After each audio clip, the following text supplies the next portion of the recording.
And did you come here with your parents, with family? So I actually came as a refugee in 1975. So 1975 was when the Vietnam War ended. That's right. And so we left as refugees, and I left with my mother, and I had an older sister who was a couple years older, and I have a younger sister who was about 7 years younger than I was. So we left Vietnam at the end of the war on April 28th or so, and the war officially ended on April 30th at that time. Wow, okay. And what was your journey like? Was it, were you part of the boat people? Actually, I was not. I was fortunate enough to be amongst the last people on the airplanes out. So the boat people, most of the majority of them came after I did, right? Because they left from 78 to about, you named it the time, 90 something. So we were lucky because my uncle was able to get us seats onto airplanes, and it was not like a airplanes. It was like cargo planes. So we were able to get out. So we were amongst the last Vietnamese people who were able to leave on airplanes, and so we were lucky enough. So my family was not a boat family. Can you give me a timeline on when the year this was exactly? So I came back here 25 years ago. So that would have been 1993 is when I started teaching at San Jose State. I see. Yeah. The reason why I asked was that because based on my research, it was around 2007, 2008. You mentioned that it was the second largest Vietnamese American community. Right. But during the 2007, 2008, it was actually one of the largest Vietnamese community outside of Vietnam.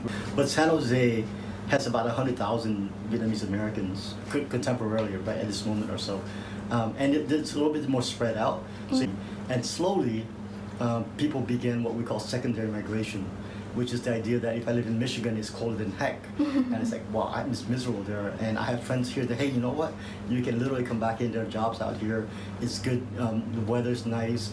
Then we have all these places that you can eat Vietnamese food, or shop Vietnamese restaurants, or go to Vietnamese haircut, right? And therefore, you don't have to be lonely in Ohio, in Montana, in wherever. So you begin to have these folks coming back here. And that's how our community grew, right? So as a result of that, when you have that critical mass, then people begin to be able to open up a lot of things to provide for the needs of the community itself.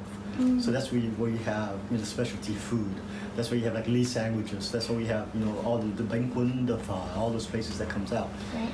And that's how our community grows. But it's not without controversy, right? Because then there are all these other things, and so you begin to have people participating in politics, or people participating in higher education, or the relationship between us and Vietnam. Yeah. Right. So what those all things mean, and certain people had certain tendencies to equate, political activism with communistic tendencies, right? So there's all this tension that took place. Let's say with the Little Saigon Business District, Right. what role does that play, do you think, within families in Right. San Jose? So that's, at that time, that was a really, really palpable, controversial event that took place, because on one hand, there was an attempt by somebody to try to bring business to a certain district, the Saigon Business District, right? They want to call. On the other hand, there were those who insisted on the Little Saigon name, and the reason why that's so controversial is not because of the name itself; it was because of what it meant, right? So Little Saigon, you can almost think of it as a branding of a name.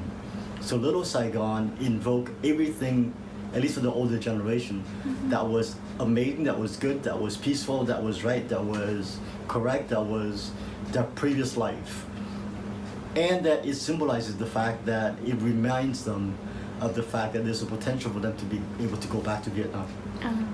Right, so that's a symbolic thing. So for Madison and other people, what they were trying to do is to bring the outside community to a place to do business transactions. So getting food, getting all those small businesses, and the traffic that was going to go through there, right, was what she was thinking about. Not really understanding that it was not about that.